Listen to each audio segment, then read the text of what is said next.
En este vídeo mi compañera y yo os vamos a enseñar el monumento histórico romano del Palacio de Massimiliano Herculeo.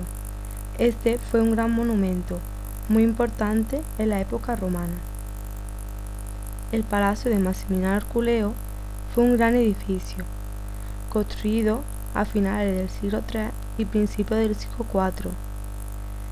Este palacio se encuentra situado al noroeste del centro de Córdoba, junto a la estación llamada Renfe.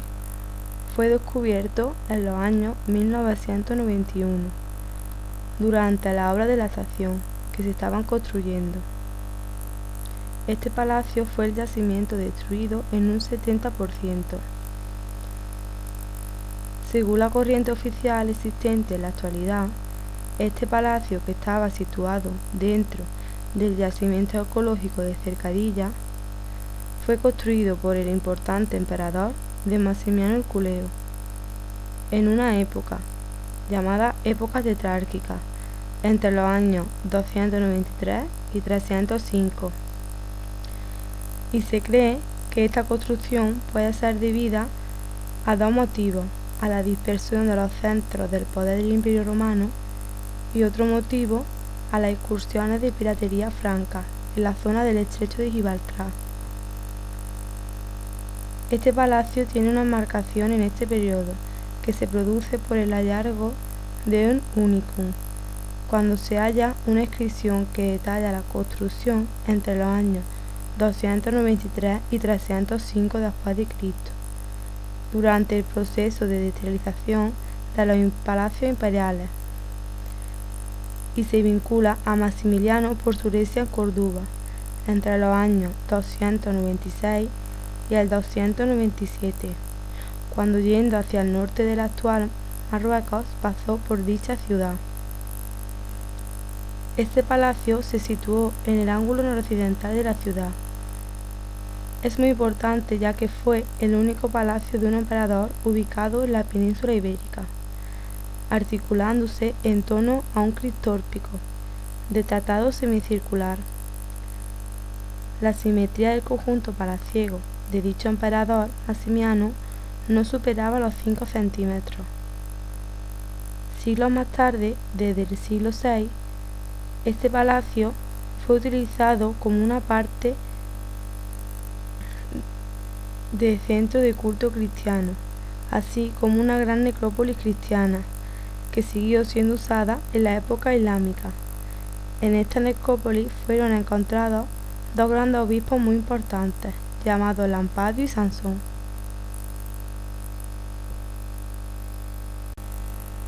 Sin embargo, existen discrepancias en esta atribución. Entre otros, el profesor Ramón Corzo Sánchez o el arqueólogo Pedro Marfil creen que no se trata de un palacio, ni que tuvo nada que ver con el emperador, sino que se trató de un gran edificio mandado a construir por el obispo Osio, en honor a San Acisclo. Entre otras razones, se argumenta que el edificio está construido utilizándose una unidad de 80 centímetros, que es una medida de arqueología cristiana, no siendo por tanto posible haberla hecho bajo el mandato del emperador Maximiano Herculeo. El yacimiento fue descubierto en 1922.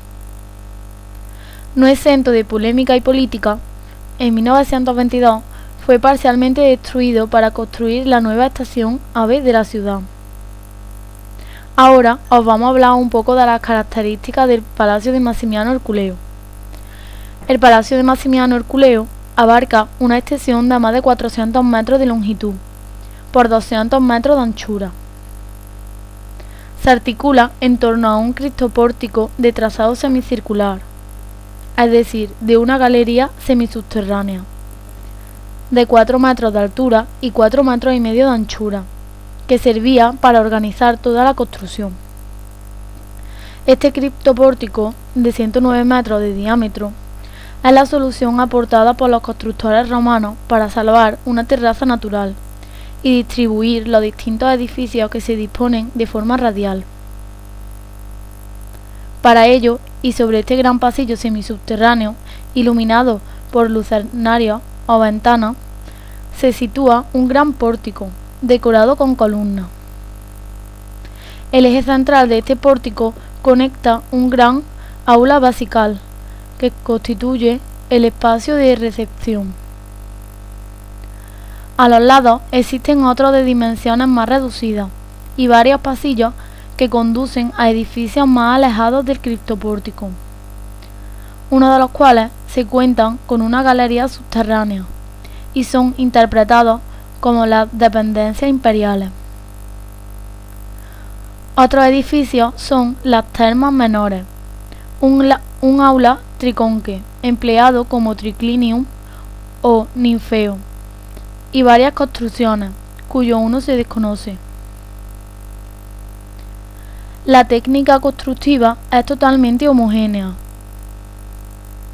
es decir, hiladas alternas de sillarajeo y ladrillo. La vida de este singular edificio debió ser corta para el uso original, adaptándose posteriormente como centro de culto cristiano, para lo que se reutilizaron algunos elementos preexistentes que se convirtieron en una basílica cristiana.